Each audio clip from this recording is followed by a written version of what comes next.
ते तम भुक्त्वा स्वर्गलोकम विशालम क्षीणे पुण्ये मर्दलोकम विशन्ति एवं त्रैधर्मम अनुप्रपन्ना गतागतम काम कामा लभन्ते।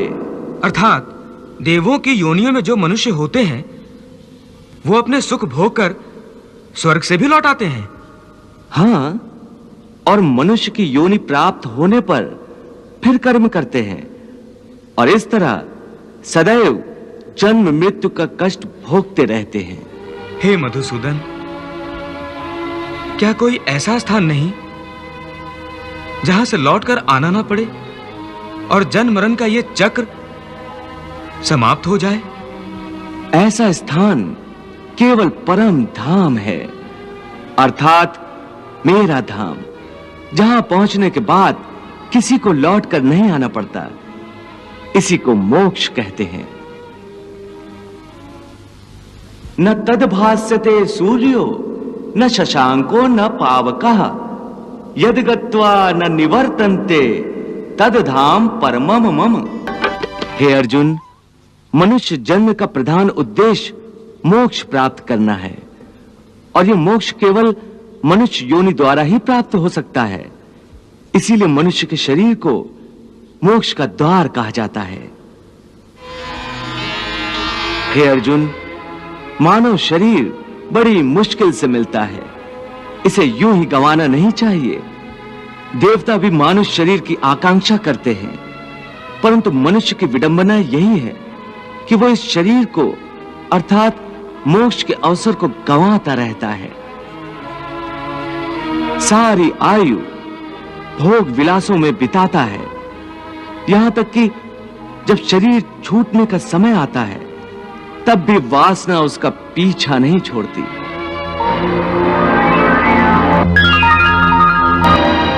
हे अर्जुन, मृत्यु के समय जो वासना मनुष्य के मन में तृण रहती है, उसी वासना के अंतर्गत मनुष्य का दूसरा जन्म होता है। यम यम वापि स्मरन् भावम त्यजति अन्ते कलेवरम तम तमे वैति कौन्ते सदा तद भाव भाविता। प्रभु, भगवान श्री कृष्ण ये क्या कह रहे हैं कि मृत्यु के समय मनुष्य के मन में जो वासना या अधूरी कामना होती है, मनुष्य का अगला जन्म उसी के अंतर्गत होता है। इसका क्या अर्थ है? देवी, इस समय भगवान श्री कृष्ण ने जो कहा है वो अत्यंत गोपनीय है और गूढ़ ज्ञान है, बल्कि इसे एक गुप्त विद्या ही समझो। जिसे ये विद्या आ जाए उस प्राणी को बड़े सहज तरीके से मोक्ष मिल जाता है। मैं समझी नहीं भगवान, ये गुप्त विद्या क्या है?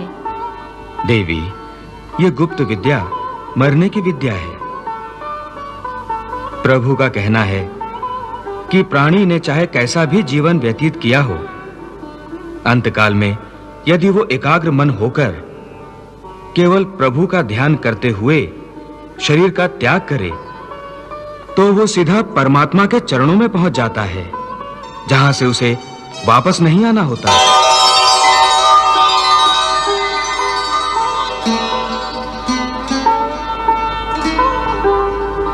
अंतमता सोई गता, अर्थात मृत्यु का क्षण बड़े महत्व का क्षण होता है।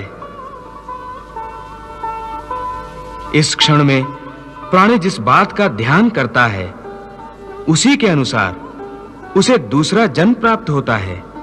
भगवान, इस गूढ़ बात को कोई उदाहरण देकर समझाने की कृपा करें। देवी, इस संबंध में महर्षि जड़भरत से अच्छा क्या उदाहरण हो सकता है? जड़भरत? जड़भरत एक निष्पाप ऋषि थे। वो मुक्ति के द्वार तक पहुंच चुके थे।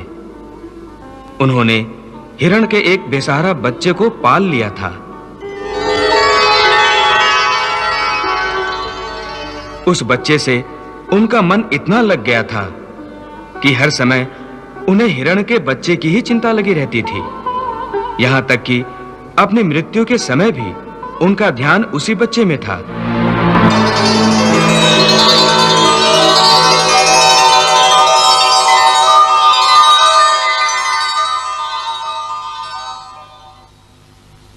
बस अंतिम क्षण में भी चूंकि उनका ध्यान उसी बच्चे की ओर ही था, इसी कारण अगले जन्म में उन्हें हिरण की योनि मिली थी।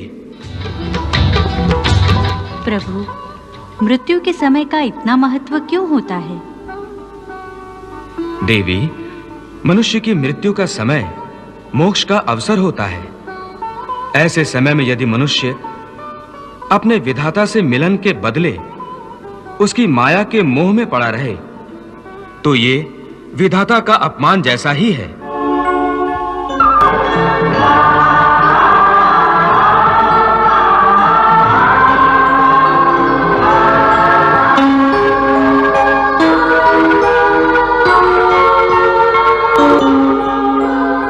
तो ये विधाता का अपमान जैसा ही है कि वो अपने विधाता से अधिक महत्व उसकी बनाई हुई माया को देता है।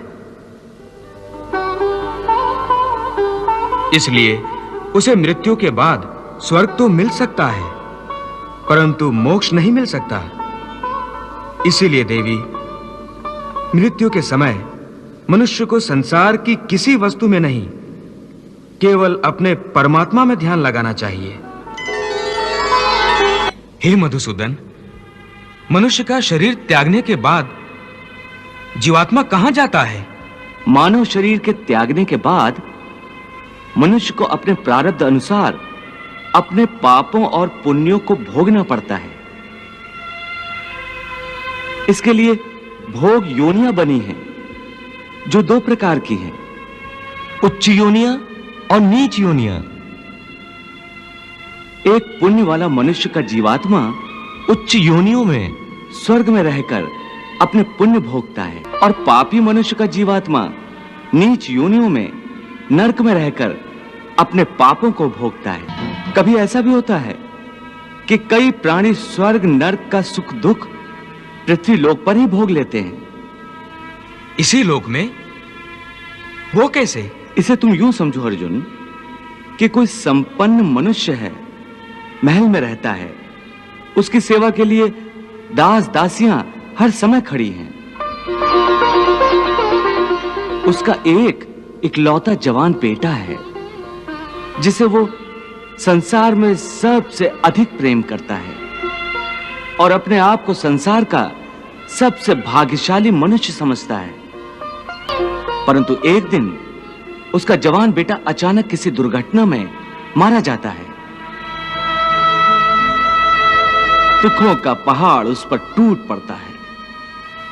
संसार की हर वस्तु उसके पास होने के बावजूद भी वो दुखी रहता है और मरते दम तक अपने पुत्र की मृत्यु की पीड़ा से मुक्त नहीं होता। तो पुत्र के जवान होने तक उस मनुष्य ने जो सुख भोगे हैं वो स्वर्ग के सुखों की भांति थे, और पुत्र की मृत्यु के बाद उसने जो दुख भोगे हैं वो नरक के दुखों से बढ़कर थे। जो मनुष्य को इसी तरह इसी संसार में रहकर भी अपने पिछले जन्मों के सुख दुख को भोगना पड़ता है। वाह प्रभु वाह। हे मधुसूदन, अब ये बताओ कि मनुष्य अपने पुण्यों को किन-किन योनियों में और कहां भोगता है?